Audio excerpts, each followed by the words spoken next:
Hi, everybody. I'm Brittany Lewis, a breaking news reporter here at Forbes. Joining me now is my colleague, Forbes politics reporter, Sara Dorn.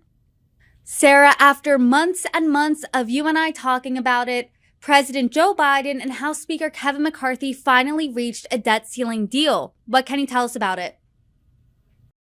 Yes, so on Sunday, after several weeks of negotiating, McCarthy and Biden announced that they had put together legislation, which they also unveiled that day, that would suspend the debt ceiling until January of 2025 after the presidential election.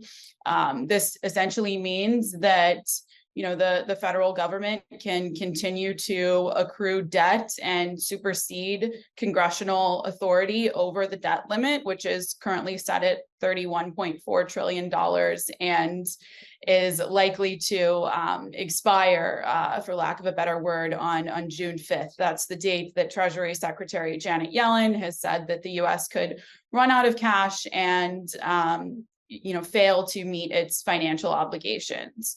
So this deal again was reached after months of Biden saying that he would refuse to negotiate on the debt limit, and conservative lawmakers, Republicans, demanding a number of concessions in exchange for their votes to approve a debt ceiling increase, or in this case, a suspension. The legislation does include a spending cap in the next fiscal year, in fiscal year 2024, which lawmakers will be negotiating in the fall, and a 1% increase on federal spending in fiscal year 2025. So this is a modest increase that a lot of Republicans seem to be making peace with. It's not as steep of the cuts that they were demanding, and there are a number of concessions that meet some of their policy priorities in some respects as well.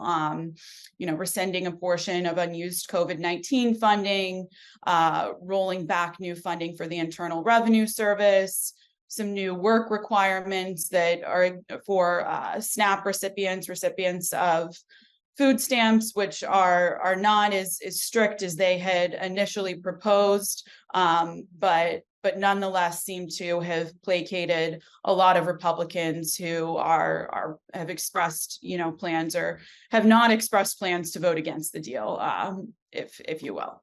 Sara, it's interesting that the bill would suspend the debt ceiling until January 2025, as you pointed out, meaning that it will not be a factor running up super close to the next presidential election. But I want to talk about this legislation. I believe it was 99 pages, and I want to know, is it a compromise? Does one side truly win over the other, or is it pretty equal? So both sides are currently championing this, of course, as a win. Democrats are saying the messaging that they are encouraging lawmakers to use is to focus on what's not in the deal rather than what is included. They're just essentially saying that it could have been a lot worse.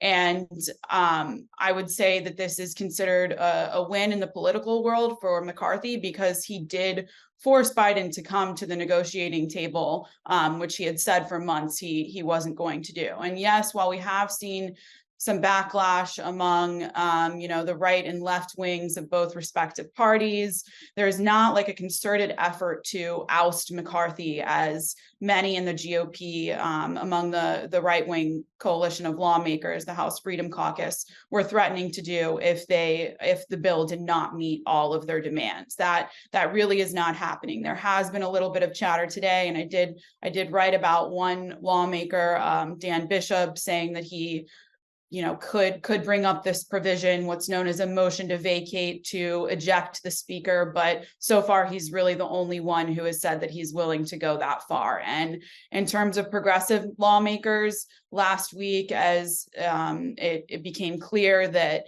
Biden and McCarthy were going to come to some sort of agreement that would meet some of the GOP's demands. There were rumblings, of discontent within the Progressive Caucus as well.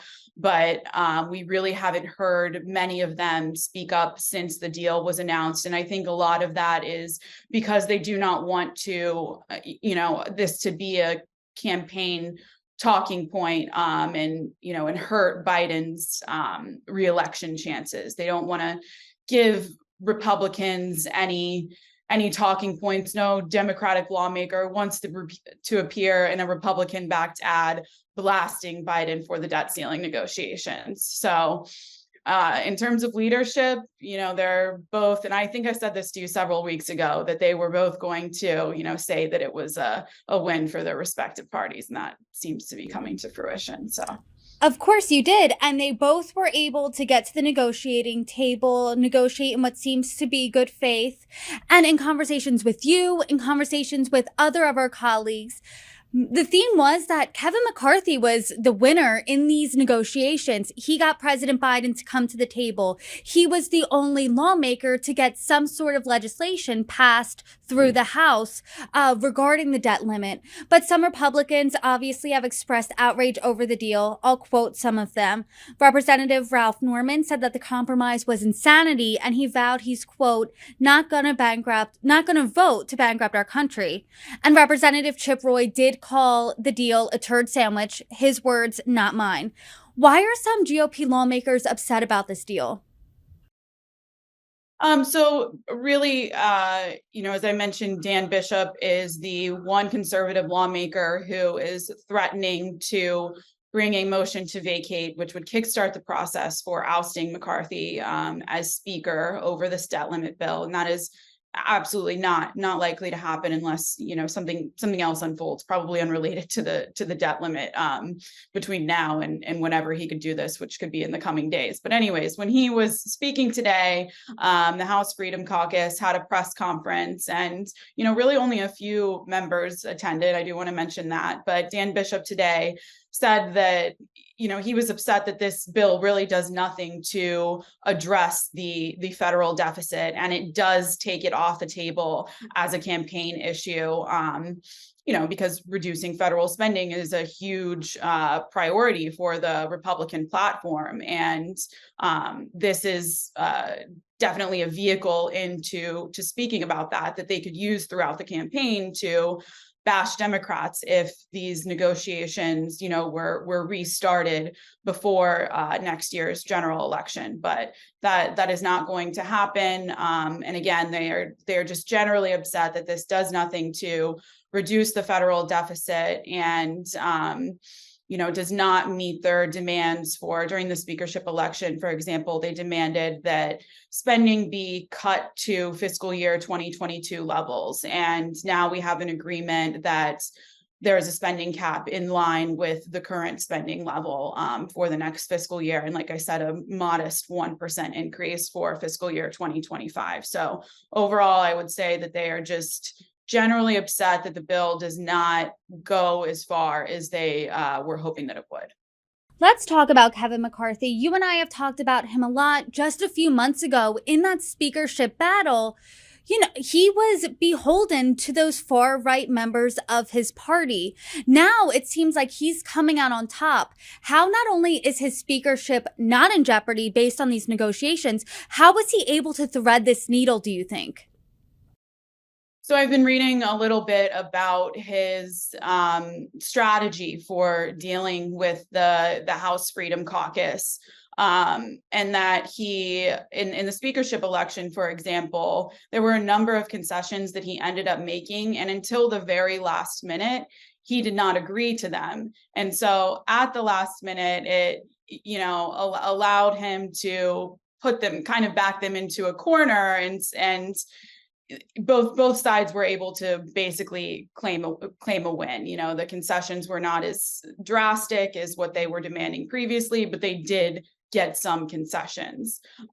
So I think that he's managed to placate a lot of members. And again, just the fact that he was able to get Biden to come to the negotiating table, it just looks good for the GOP in general. And I think that a lot of conservative lawmakers are very much aware of that. And even lawmakers who are expressing plans to vote against the debt ceiling bill in general have not said that they, would vote to oust McCarthy. So there's a lot of good feelings surrounding McCarthy right now, even from those right-wing members who blocked his speakership bid for the first, 14 rounds of voting in January. It's a good thing that you're saying there's good feelings, because Treasury Secretary Janet Yellen has been saying this X date was in early June. She first said June 1st. Last week, she changed that to June 5th. I mean, that's not that much more time. We're still sitting here less than a week from that X date when the U.S. will default on its debt. But President Biden and Kevin McCarthy have to go back to their parties and sell this deal to lawmakers in the Democrats as well as Republican lawmakers. How has that been going? So I think that in both chambers, there definitely are the votes to pass the legislation. McCarthy has said that he has a minimum of 140 Republican votes. Yesterday, the New Dems, which is a coalition of about 100 moderate Democrats, said that they support the legislation. So if all of the New Dems vote in favor of the bill, as well as the 140 who McCarthy has said support it within the GOP conference, then that's well over the 218 vote threshold needed to pass this legislation. What could hold things up, I think, are procedural movements, which we will know more about tomorrow. Will McCarthy allow any amendments to the legislation? That seemed unlikely heading into to today, which is Tuesday. But that could change, within the next 24 hours. And that's one reason that lawmakers have discussed this motion to vacate, this effort to oust the speaker. They're looking at that as, a long shot way to force amendments to the bill, to modify it, to, include more of their demands for spending cuts and policy rollbacks. On the Senate side, the Senate can be delayed by debate. There's a much more complicated process for passing legislation. And, several lawmakers have expressed plans on both sides of the aisle. Tim Kaine on the Democratic side, Lindsey Graham on the side of Republicans, to try to make some last minute pushes. Tim Kaine wants to remove these permits for a new pipeline project that he has long opposed.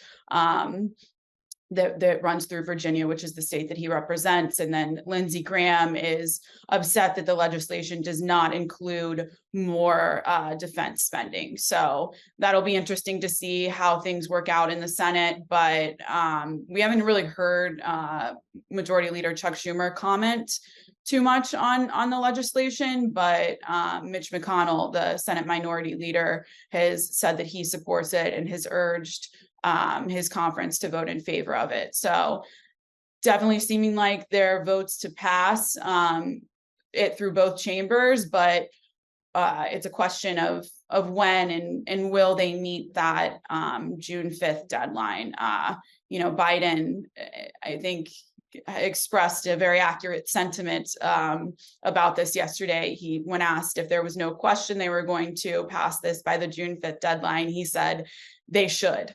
So I think that is true. We just don't know what tricks, some of the opposing lawmakers may have up their sleeves to delay things and hammer home their talking points. When you say they should, that sounds optimistic, but it's not they will. So we definitely still have a lot to keep our eye on. You and I for months have been saying impasse, gridlock, stalemate. Now it seems full steam ahead. Like you said, the procedural movements can potentially slow this down, but what should we look for directly next I know President Biden, you just said they should pass this, but will they meet that June 5th deadline?